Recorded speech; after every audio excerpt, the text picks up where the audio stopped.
SuperTalk Mississippi media production.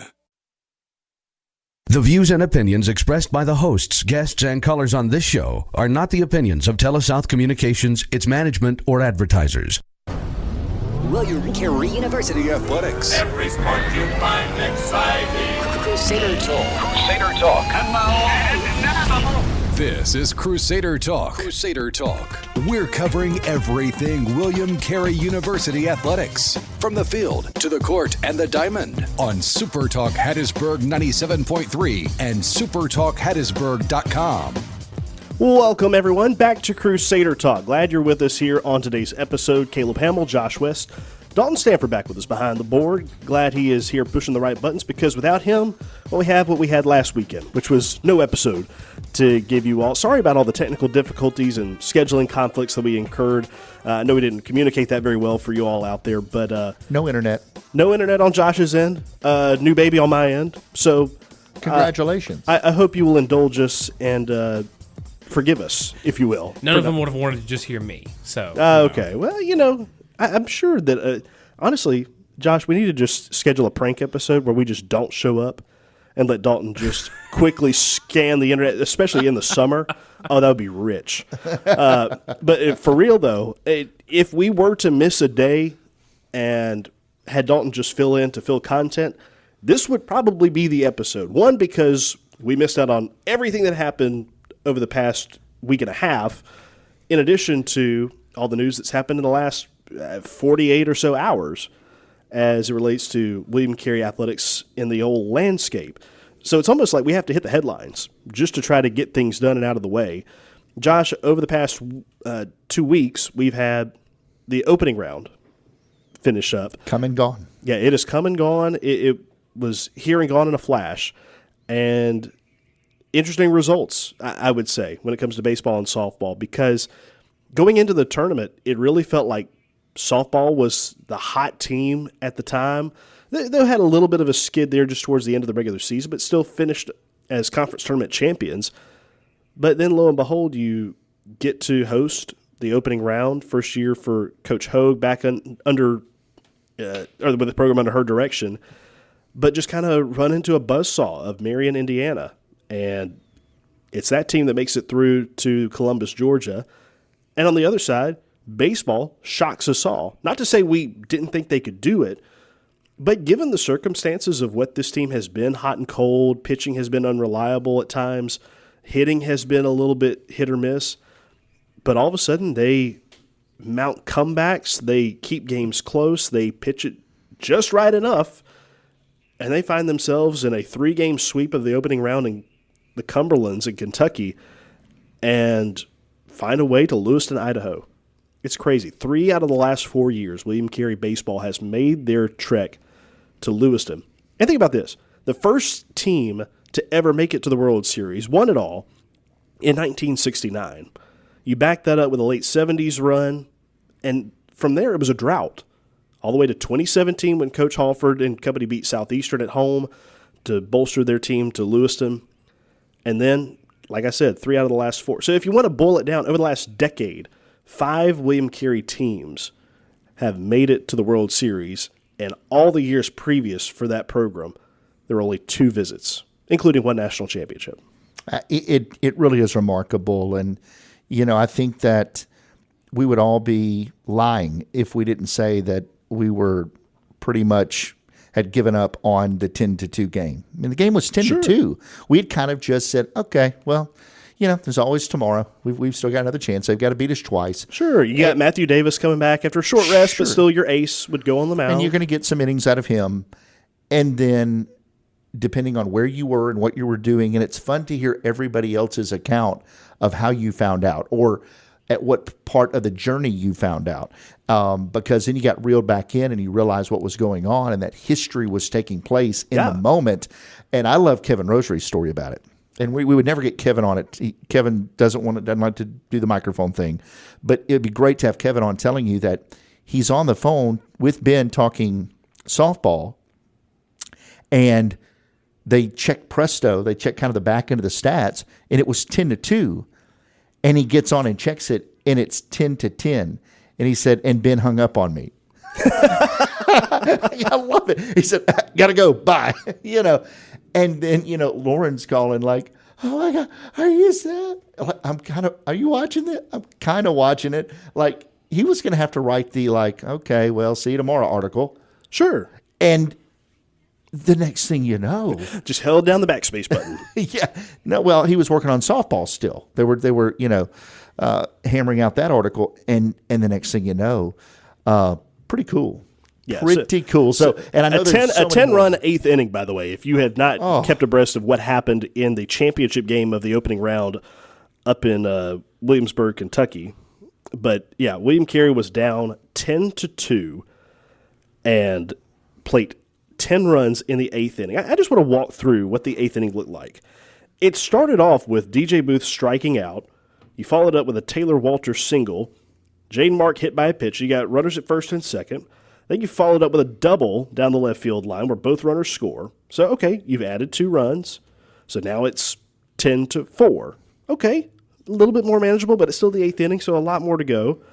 And then Hayes Carley grounds out, which pushes the runner over to third. Okay, 2 outs. You've got 2 runs home. You're talking about 8 more runs score with 2 outs. That's a 2-out rally. That is a 2-out rally for the ages. And it's crazy. And I talked to Coach Halford about this, and we'll hear from this interview coming up later in the show. But I said, did it kind of reflect to you what happened against Blue Mountain at the end of the regular season? Just seeing how Carey was able to put up so many runs in a late inning to mount a comeback, knowing that your team has some explosive power when they face lower-tier pitching. And I know that sounds simple when you phrase it like that, but the sheer fact that you can piece together something big when given the opportunity. And boy, did they ever capitalize in the biggest way possible. And this was also a bit of a revenge tour, Josh, because you had Missouri Baptist, who took 2 from Carey at home earlier this year, an opponent that often comes through to Milton Wheeler Field year in and year out. So you've already lost 2 to those Spartans, and then you get to face them in a rematch in the opening round, and you win it. Close game there. And then another revenge tour, if you will. Not many people were involved in this contest 2 years ago, but nevertheless, Cumberland's is the team that put you out of the opening round, out of Lewiston in 2024. And so you face the Patriots, and you not only beat them, but you beat them to go back to Lewiston. It's incredible the different storylines you could pull from this, but William Carey does just enough of what they needed to do to come away with 3 wins. I mean, tight games. 13-9 in the first one. That was the most distant victory they had. Won 9-8 over Bryan in the winner's bracket game. And then rallied in that game. Yes, rallied in that game as well. That was a seesaw affair. Actually, I'm thinking about Missouri Baptist. That was a seesaw affair. This one gets lost in the weeds. William Carey played 7 runs in the 6th inning when they were down 4-0. Oh, no, excuse me. Flip it, reverse it. Carey was up 4-0. Yes, Bryan took 7 runs in the top of the 6th to take a lead, and then Carey was able to plate 5 more runs, with Bryan only getting 1 more along the way to win 9-8 in walk-off fashion with who else but DJ Booth knocking home the winning run. No, I mean, when you said, hey, Carey just wanted a walk-off, everybody literally in the softball press box, DJ. Yeah, always. It's what he does. And so 0 surprise when that happened. Everybody was super excited. And did you hear the final call of that? No, I did not. So hats off. In Cumberland's, I will give them kudos. Great broadcast. Excellent. Yeah, and you knew that from the basketball opening round that you got to go to and the feedback you heard from that. Very professional, well-prepared guys.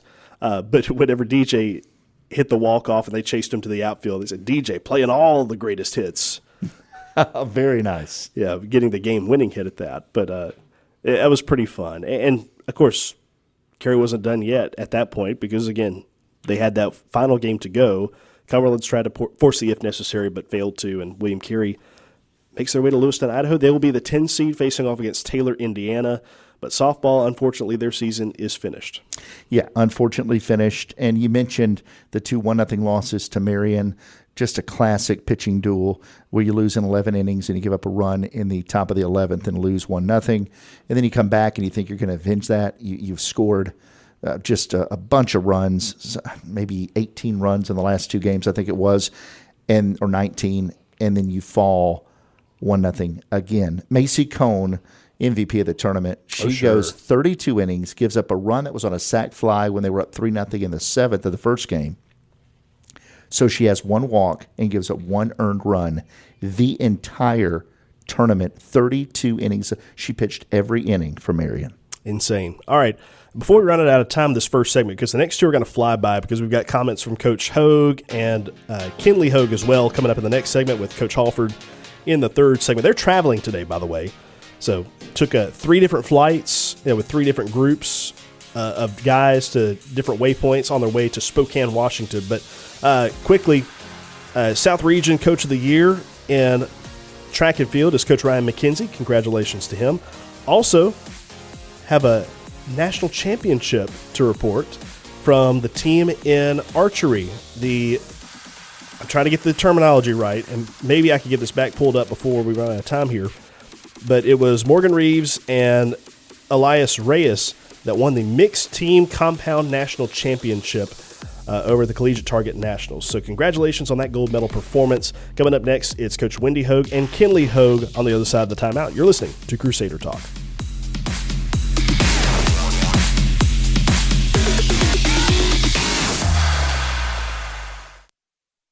You're tuned in to Crusader Talk on SuperTalk Hattiesburg 97.3 and SuperTalkHattiesburg.com. All right, second segment here on Crusader Talk, kind of bookending the season of softball and then also getting ready for the World Series for NAIA baseball as William Carey makes their trek to Lewiston, Idaho. Josh, you got to catch up with Coach Hogue and Kinley Hogue earlier today and talking about the end of the season. Yeah, talking about the end of the season, it's an end of an era for those 2, and so we'll hear from both of them here. And I asked Coach, now that she's had a little time to dissect it, was there anything that she kind of maybe wanted to do differently, or were there some missed opportunities in those 2 1-0 losses to Marion?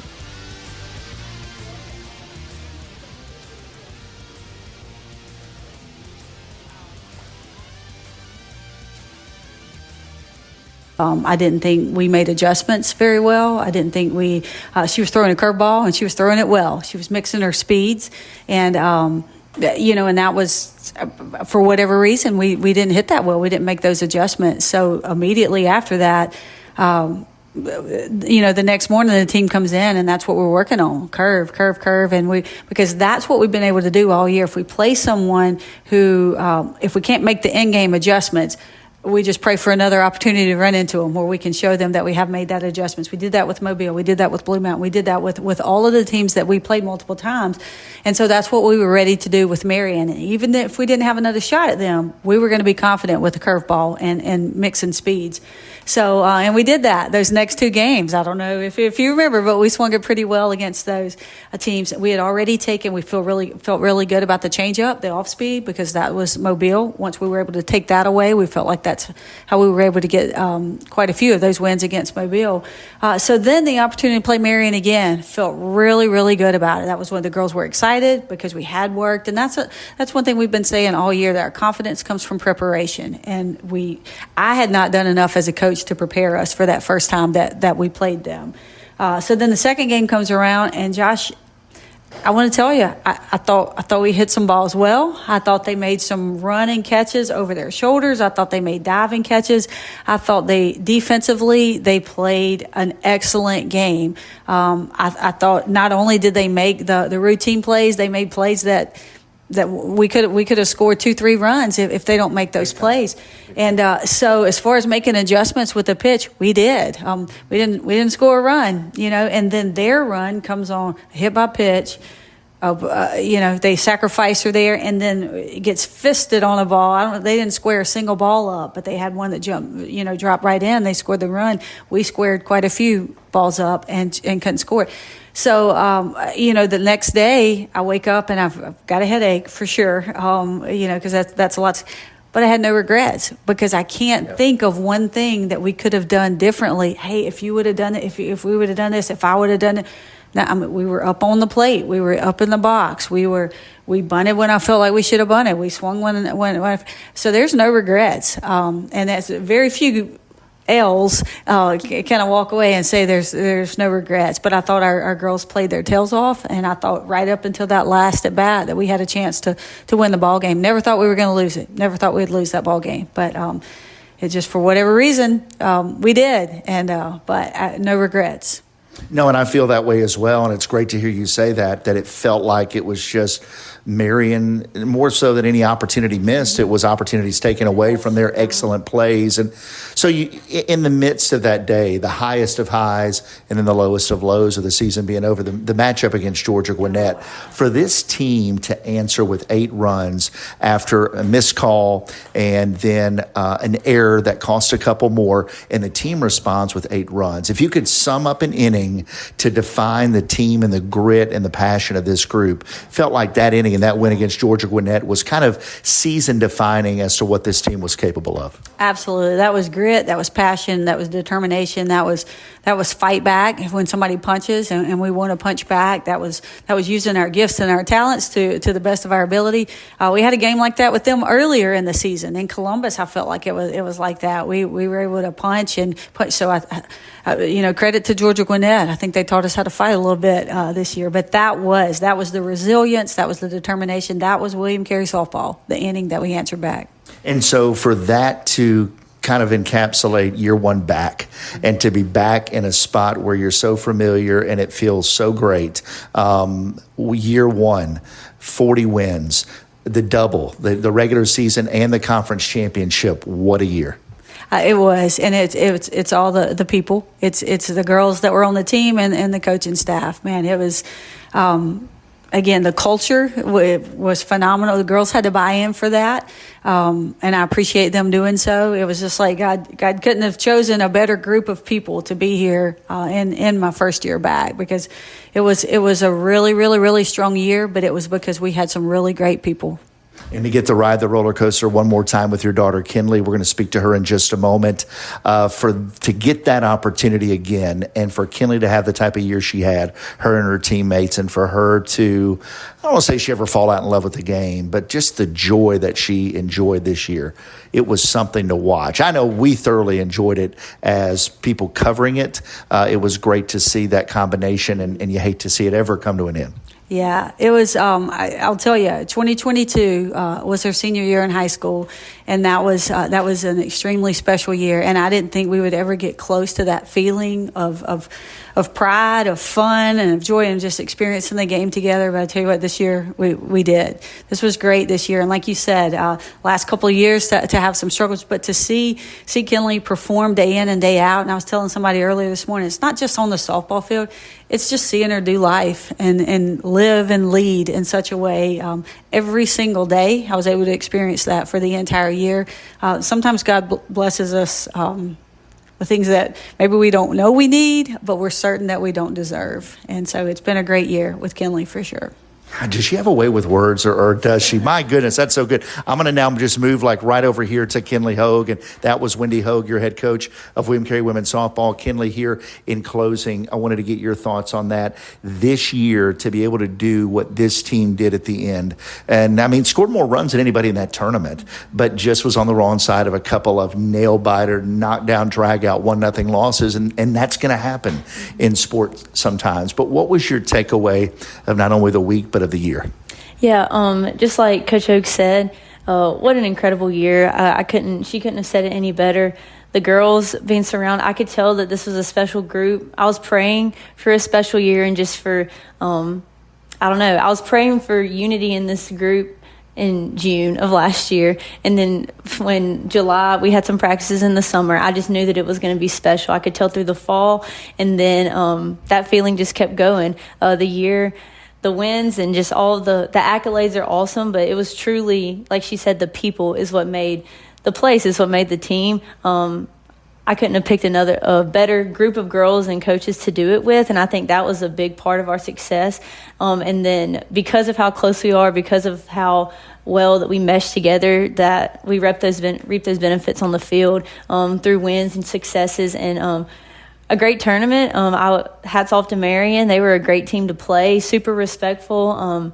We actually became friends with a couple of them on the team. And so if it wasn't us, I wanted it to be them. Obviously, wanted it to be us all the way. But they played some really good ball. And so just like Coach Hogue said, I couldn't think of any regrets the whole season, and especially in that last game. I couldn't think of anything that we could have done differently. Obviously, outcomes could have looked different. But again, they just played a great game. And but I don't want it to take away from what this season was and across the board. Again, like I said, my senior year was really special in high school. It was awesome getting to play for my mom for not just 1 year, but for 3. And then, so I never really thought that we'd have that opportunity again. And so it was cool knowing that it was the last time that we would ever share this game on the field. It made each moment special. And I was able to take it all in. I feel like I didn't take it for granted because I knew that it was coming to an end soon, and that just made it that much more special and mean that much more. And so I couldn't have drawn it up any better, except maybe winning 1 or 2 more games at the end. But even that, it was just a great year. I wish I could live it on repeat. We've got a minute or so left. A couple of quick thoughts when it was all done. And you thought you were going to win that game. You think you're going to rally until you don't. And then it's over. What were those little moments on the field like? Yeah, it was, after I was the second out of the last inning, I just remember standing in the dugout and just trying to take it all in. It was a gorgeous day outside. It was, the field was beautiful, the sky, everything. Like, I'll just remember that view, just taking in a sport that I've got to not just play for, 17 years, but I was born into it, literally. And so I just did whatever I could have taken the fans, the field, the people around me, just taking it all in. Last time, not going to be the last time I'm ever around the game. That's going to be impossible. But last time on the field, I just tried to, I think I was in my uniform until about 10 o'clock that night. Took as long as I possibly could to take my cleats off, just trying to just soak in the moment. Our life is made of seasons. I'm grateful that the Lord allowed this to be one of the longest and one of the best of my life, and I just wasn't quite ready to get rid of it. But yeah, you just got to keep going. Life's going to keep going, but I'm grateful for that season and how much it meant to me, for sure. And this is the final thought. Who is going to mess with your mom over at third to threaten a still home with you gone? Oh, gosh. I think Liz Cross has some potential in that. Hey, Lily Biddle, she loves to run them bases. I think she's got Brooklyn. I don't know. We got a lot of speed, but they just got to buy into mom and her antics and her base running. They're going to get the job done. But you just got to love to run the bases. I think we got a couple that can do that. Well, the end of an era. Kinley Hogue graduates from William Carey, finishes up her season and career as a William Carey Crusader. Good thoughts from Coach Hogue and her daughter. It's coming up next on Crusader Talk. Coach Halford joins us previewing the NAIA World Series.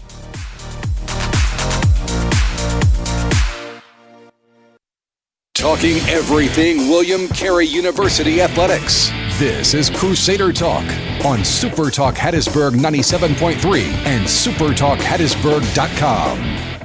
Well, a wild season of baseball continues for William Carey after going through the opening round, sweeping through the competition, going 3 wins to no losses as they make their way to Lewiston, Idaho.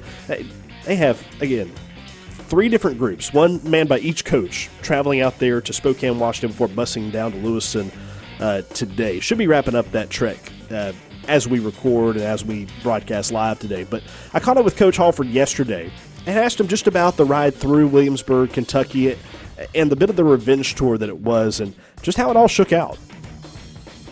Well, we knew that when we played Missouri Baptist the first time, we let one get away. We dropped a fly ball, basically, and it just kind of opened the door for them to beat us in that one game. And then in another game, we were beaten in a close game that, we could have easily won. So we kind of felt good there facing them.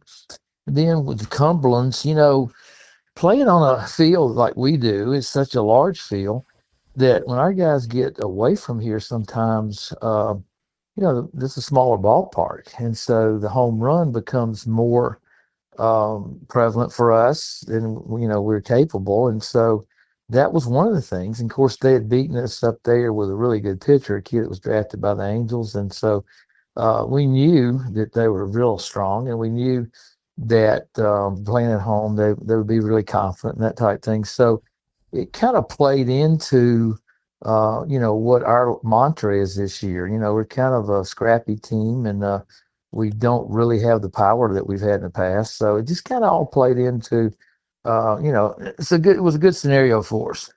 Yeah, and just thinking about some of those wins, I mean, comeback win on day one of the tournament, and then you come back with the biggest comeback, that 10 spot in the eighth inning against the Cumberlands. It just makes me wind back the clock to the final weekend of the regular season when Carey was able to do something similar against Blue Mountain at home, and then all of a sudden it happens yet again, but this time with a trip to Lewiston on the line.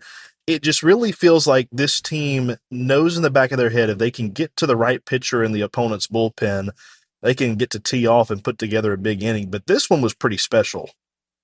Yeah, it was. And I kept telling them the whole game, I said, guys, if we could get it within 4 or 5, I said, with our guys and the way some of our guys are hitting right now, I said, we've got a really good shot. I said, we just got to have a clean inning here from, one of our relievers. It didn't have to be, a combination. And we kept running guys out there trying to match up. And that's been an issue for us all year. I don't think we do a very good job matching up lefty to lefty, righty to righty, that type thing. So, I mean, it's just something that's what we deal with.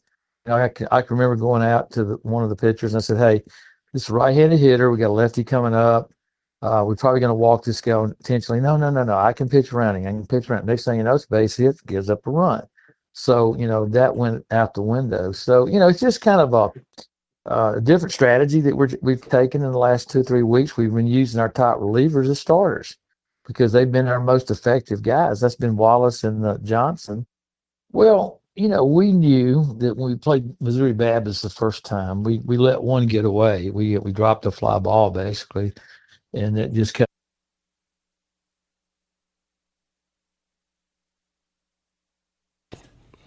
Well, something happened there with that interview. I'm not sure what happened with all the time in that. Let me see if I can skip back to where we were in that interview. You may hear a couple words repeated here, but hopefully we can get this back to where we had it started. So let's see if we can roll this back.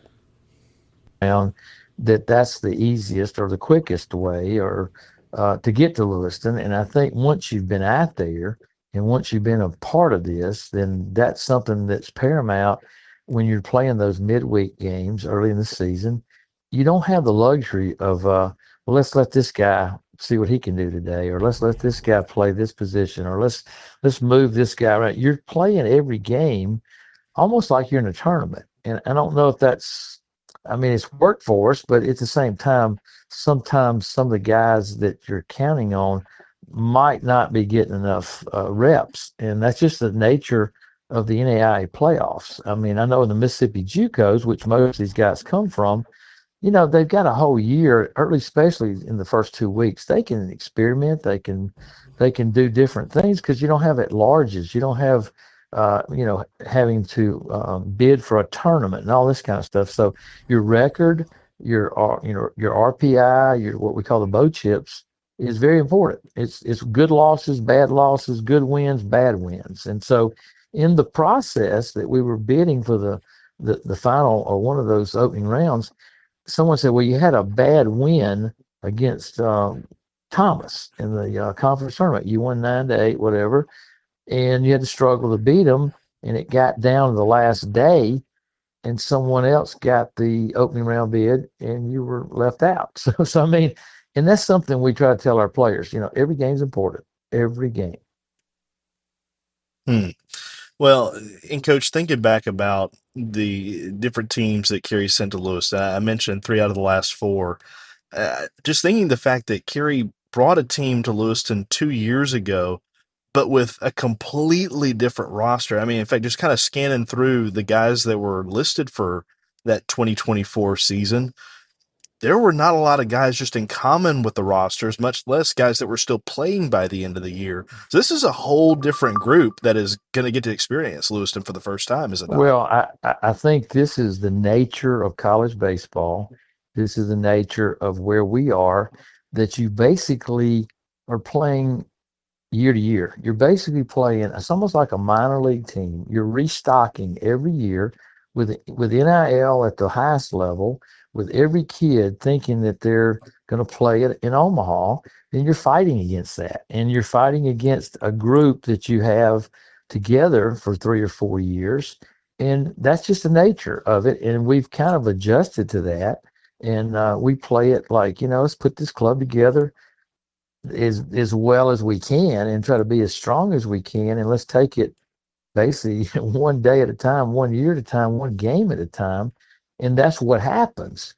You have a high turnover. And I know Mark Brew, that was at Lee for so many years, they're in Division II now with the Gulf South, and they've won the Gulf South 2 or 3 times. And he said that, they're bringing in the young kid, trying to develop them, but then they're getting them taken away from them by getting them poached. So that's all part of it, Yeah. Now, as you get prepped for this opening game of the World Series, because Carey was so low as far as seeding in the opening round, they have the whether it's opportunity or challenge ahead of them of being the 10 seed of the tournament, means you're going to face off against number 1. I believe it's Taylor in round number 1. The minus part of that is you're playing the top team of the 10 seeds in Lewiston, but on the plus side, you get a pretty nice bye from day 1 to your game 2 if you win in that first game. So what's the outlook? I kind of like it. I kind of like,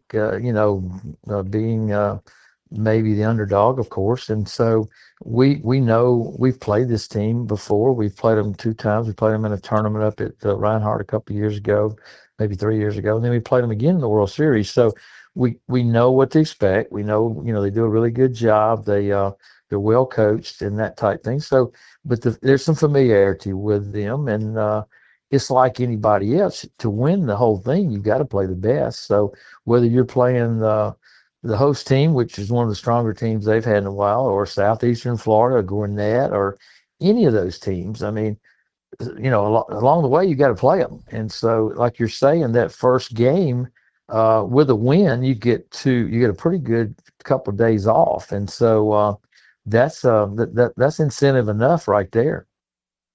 Well, Coach, outside of the baseball, I know Lewiston has become a fun place to be when it comes to the World Series. I know it was odd last time we were there because LC State wasn't participating. They are part of it this year.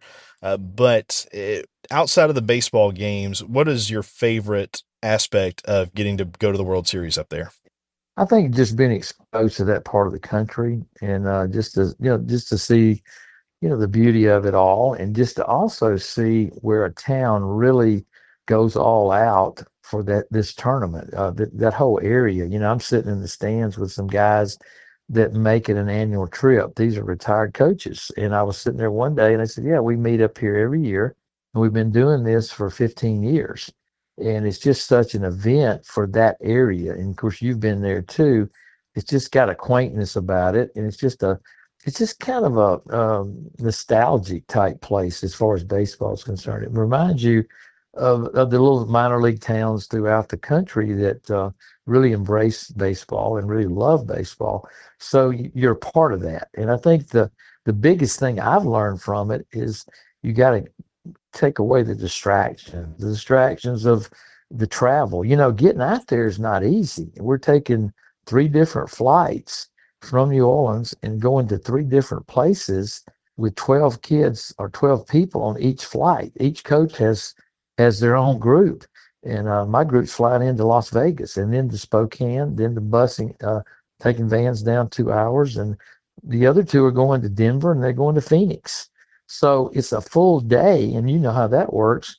I mean, it's a long day, and that's why you try to get out there as early as you can. Yeah. Well, Coach, best of luck with the travel out there, and hopefully we have a lot more to talk about moving forward with the upcoming games. And we just missed having you out there, because I'll just tell you that we appreciate everything you do for us, and you're one of the top play-by-play guys, and so we're going to miss that. And congratulations on your newborn, and just that's going to be a lot of changing diapers and staying up at night and that type thing. But I know you're well equipped for it, so thank you again. Already in the thick of it. Well, Coach, I appreciate it. Enjoy some waffles and more and steak bites in my absence. We'll send you a box, okay? Awesome. Hopefully the dry ice holds. Thanks. All right, that was Coach Halford joining me yesterday for a quick little pre-recorded interview before their travels today. Knew that it was going to be impossible to try to get the right time frame, as they were either going to be still on the plane or trying to get their buses all together as they make their way to Spokane and then on into Lewiston. But, yeah, I'm going to miss waffles and more and those steak bites because I've told you before, I had a couple different rounds, different places I tried. I went to a place called Seasons, and they were fantastic.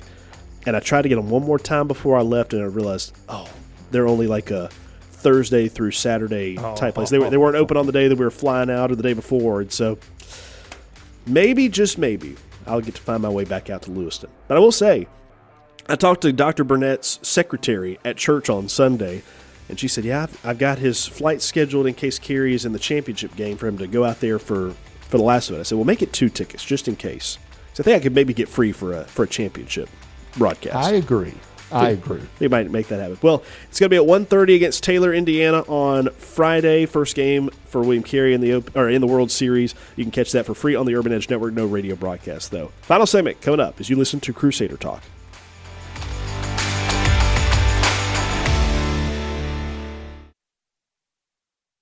From the coaches to the student athletes and the fans that cheer them on. You're listening to Crusader Talk on SuperTalk Hattiesburg 97.3 and SuperTalkHattiesburg.com. All right, back with you on Crusader Talk. Final segment, wrapping things up with you. Whole lot going on, even though we're past the end of the academic year. Sports still going on. The sports and the grind never stop when it comes to William Carey, especially with the way the programs operate. Obviously, we've talked about baseball and them starting in the World Series on Friday at 1:30 against Taylor. It is going to be a bit of a morning game for them in the Pacific time zone. That is the craziest thing about it to me, is that when I was over there in Lewiston 2 years ago, we were starting a game with the sun kind of setting for us all, and I think we even had a delay in game one. And it was like 10 o'clock at night, or maybe even 11 o'clock starting over here, because you're just on the bleeding edge of Pacific time zone over there. You're also way north, so the sun stays out much longer, kind of like Alaska in the midnight sun. So it's really weird to think back at home. It's been dark for 2-3 hours before some of those games begin. But a 1:30 Central Time start for Carey in their first game against number 1 seeded Taylor, as William Carey's the 10 seed. Meanwhile, still have archery outdoor national championship going on over in Lansing, Michigan. Not the only stuff going on in Michigan for Carey, as the women's golf team will be participating in the national championship at Eagle Crest Golf Club over in Ypsilanti, Michigan. So that starts tomorrow, Tuesday, as you listen here on Crusader Talk. Also, men's and women's track and field beginning their national championship run in Asheville, North Carolina. Coach McKenzie, we mentioned in the first segment, won an award for National Coach of the Year. No surprise there. Feels like he's always got some association that's giving him some love towards the end of the season, if not the SSAC, somewhere on the national stage. But congratulations to them for even making it to this point. We wish them all the best throughout this week as they compete. Well, Josh, it's a big climb for William Carey coming up in the World Series, but it's one that I'm excited about, because if you win that first game, kind of the world's your oyster, because the way this all sets up, because it's a little weird having 10 teams in a bracketed tournament, but if you win on day one, which is Friday, you get to miss out on elimination day of Saturday. They have one primary game of, I think, the 5 versus 6 seed. That's a first-round game. But other than that, you get to avoid Saturday. Everybody has Sunday off to go attend worship somewhere, and then you're back to work on Monday. But to think having a 2-day bye in the middle of the World Series could be crucial for a William Carey team, which kind of relies upon that game one starter, Matthew Davis. And so if you win that one, you advance, you continue to play on Monday, and from there it's just kind of a wait and see, how it all shakes out type thing. Again, if you start 1-0, you're in a good spot. If you start 2-0, you're in a really good spot. One that Carey was in back in 2023, whenever they beat, I want to say it was Bellevue and then Southeastern when they went 2-0. Now, granted, didn't fare so well the rest of the way, taking on Westmont, who eventually won the national championship that year. But you've made it this far. Why not go the distance? Yeah, that's exactly what I told some of the coaches as they were, shaking their hands as they were, getting on and off the bus this morning and I was on campus. I said, look, whatever that best team on paper doesn't always win it. It's the team that's playing well, and Carey's one of those teams that's playing well with a lot of momentum going in. And they're scoring well. I think that was the biggest surprise, is that they're scoring runs in bunches. And that was something that avoided them earlier on in the season, and it really kicked into gear in that last weekend of the regular season, as I mentioned, against Blue Mountain Christian, and that come-from-behind win on what was a Friday. But do it against Thomas in the SSAC tournament. You do it against Bryan and Cumberland's in the NAIA opening round. And you played that opening round at a site with a pretty short distance outfield fence. And when you go to Lewiston, the left field line is only 315. Now, it's got a bit of a wall, and you have stands that are up on top of that as well where people can watch the game. But it is 385 to dead center, 360 to 65 down the alleyways. Right field is a little bit more of a true corner out there, but at 335. But at the same time, the ball can fly out of there at times, which sometimes has benefited William Carey. So we'll see. Don't have all the details on Taylor. Apologies for not getting a full run-through of what they've been able to do this season. But they are good. They are the number one seed for a reason. They are just a really well put-together team. Very few losses on the year. And so they're going to be an opponent, a really good opponent. They've only had 5 losses this year, 52-5 the overall record. They have hosted in the NAIA opening round for many of the last few years. So it is a tall task in front of William Carey, but you never know what can happen when you make it out there to Lewiston. And, hey, if you're a fan or a parent of a player that's going out there to enjoy the World Series, soak it all up. Enjoy it. Get you some fair-like food down the left field line. There are going to be food trucks galore out there. Eat you some steak bites. Go to Waffles and More. I'd say tell them I sent you, but they wouldn't remember me from Adam. But there's a lot of good stuff down there. Enjoy it. This is a community that loves baseball. And the fact that LC State is in the tournament this year means that there are going to be a lot of people there. And, a lot of competition for the tickets as you try to be a spectator there. But enjoy it. We hope to be talking about the World Series in progress come next episode of Crusader Talk. If not, then a World Series championship on the back end if we skip Memorial Day weekend. But, Josh, been fun. Let's keep the ball rolling. I like winning championships. Let's keep doing it. We love championships around here. All right. Special thanks to Coach Hogue, Kenley Hogue, and Coach Hall for joining us this segment. For Dalton, for Josh, I'm Caleb Hamill saying good night, God bless, and go Satyrs.